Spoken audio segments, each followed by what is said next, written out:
संतों में सर्वोत्तम संत सदगुरु रविदास जी महाराज जी के चरणों में कोटि कोटि नमन करते हुए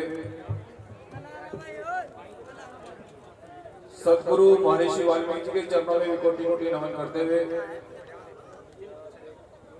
और हमें भारतीय संविधान देने वाले परम पूजनीय बाबा साहब डॉक्टर अम्बेडकर जी को नमन करते हुए और बहुजनों के नायक मान्यवर साहब काशीराम जी को भी कोटि कोटि नमन करते हुए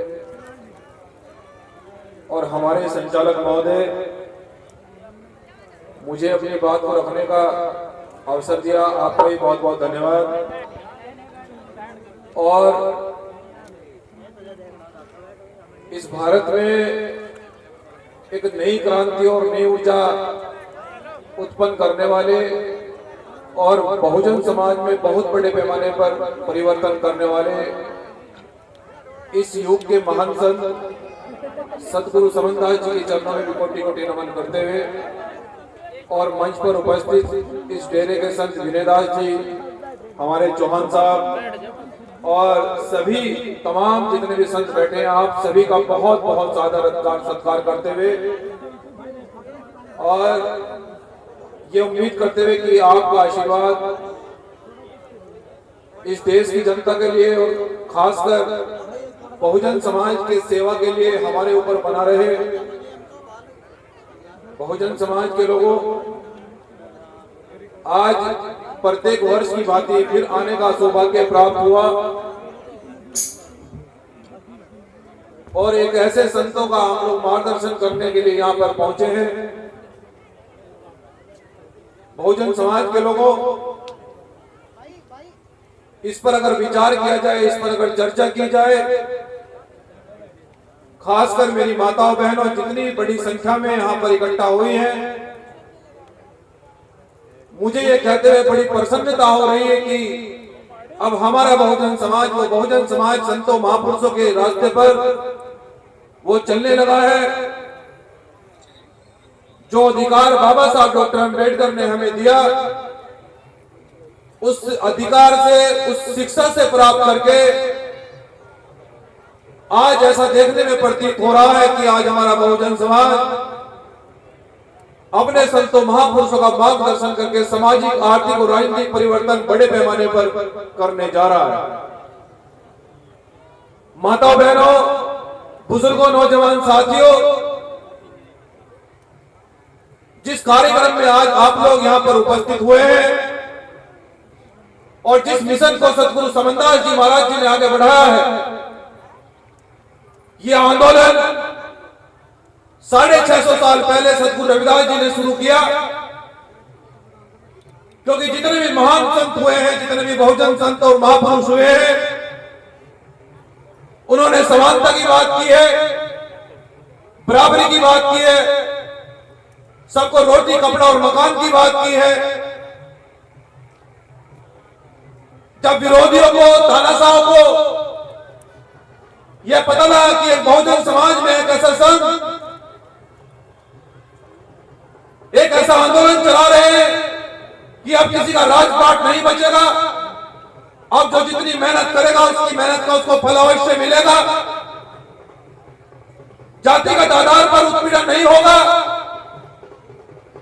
किसी संत ने एक ऐसा आंदोलन छेड़ा है कि सबको रोटी और कपड़ा मकान मिलेगा।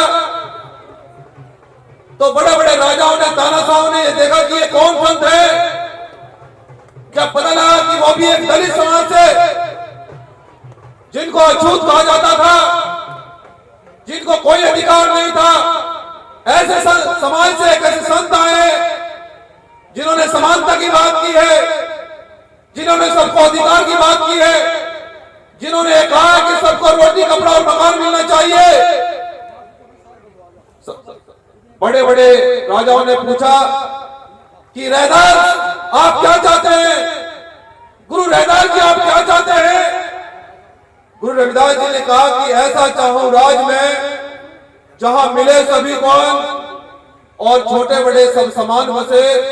गुरु रविदास रहे प्रसन्न कि हम ऐसा राज चाहते हैं, हम ऐसी व्यवस्था चाहते हैं जहां सबको रोटी, कपड़ा और मकान मिले। यहाँ किसी को ऊंच नीच भेदभाव की भावना से न देखा जाए। इस आंदोलन की शुरुआत 650 साल पहले हुई, लेकिन खासकर माताओं बहनों, मैं आपको ये बताना पूरे विश्वास से कहना चाहता हूं कि आज हमारे देश में छुआछूत बंद हुआ। और मैं उन भाइयों से भी कहना चाहता हूं जो लोग बड़े बड़े डीजे लेकर भूत प्रेतों के पूजने के लिए जाते हैं, उन भूत प्रेतों की फोटो आज भी अपने घरों में लटकाकर उन्हें मानते हैं और अपने महापुरुषों को भूल गए हैं। यह व्यवस्था इसलिए परिवर्तन नहीं हुई। सतगुरु रविदास जी का सपना आज भी इसलिए देश में पूरा नहीं हुआ कि जो सतगुरु रविदास जी ने जिस आंदोलन की शुरुआत करी उसको बहुजन समाज नहीं समझ पाया। उस आंदोलन को बहुजन समाज इसलिए नहीं समझ पाया। इसलिए आज भी बहनों, आज भी राजस्थान बिहार जैसे प्रदेश में आज भी हमारी बहनों बेटियों का अपमान होता है। आज भी हमारे लोगों को मूंछ रखने पर मार दिया जाता है। क्या यह छुआछूत बंद हुआ? क्या यह समानता समाप्त हुई? वो इसलिए नहीं हुई कि आपने सतगुरु रविदास जी और बाबा साहब डॉक्टर अम्बेडकर, फूले साहब अम्बेडकर का रास्ता छोड़कर आपने ऐसे रास्ते को अपनाया जिससे हमारा कुछ लेना ही देना ही नहीं था। हमने बाबा साहब डॉक्टर अम्बेडकर की दी हुई शिक्षा से, आरक्षण की दी हुई नौकरी से उस पैसे को भूत प्रेतों पर खर्च कर दिया। और जब आप भूत प्रेतों को मानोगे तो तुम्हारे घर में भी भूत प्रेत दिखाई देंगे, बहुजन संघ महापुरुष नहीं दिखाई देंगे। कड़वा लेकिन सत्य। मैं क्षमा चाहता हूं संतों से।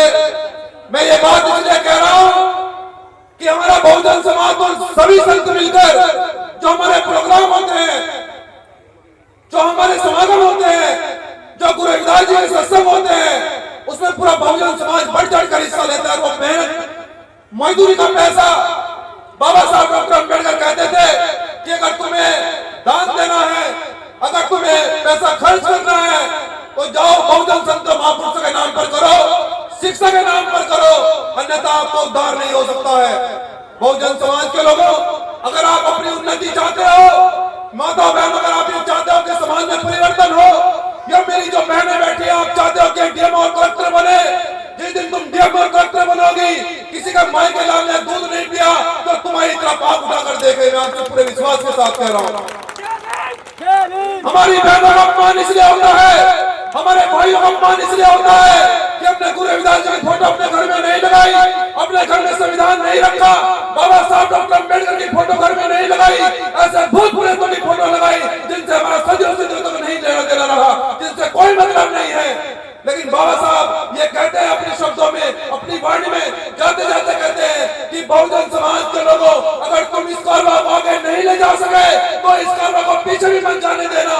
मैंने ये कारवा तुम्हारे लिए बहुत मेहनत और मुसीबत से लाया हूँ। अगर तुम्हें मानना है तो गुरु रविदास जी को मानो, अगर मानना है महर्षि वाल्मीकि जी को मानो, अगर मानना है तो उस भगवान को मानो, उस लेबर को मानो जिसने तुम्हें अधिकार दिए हैं।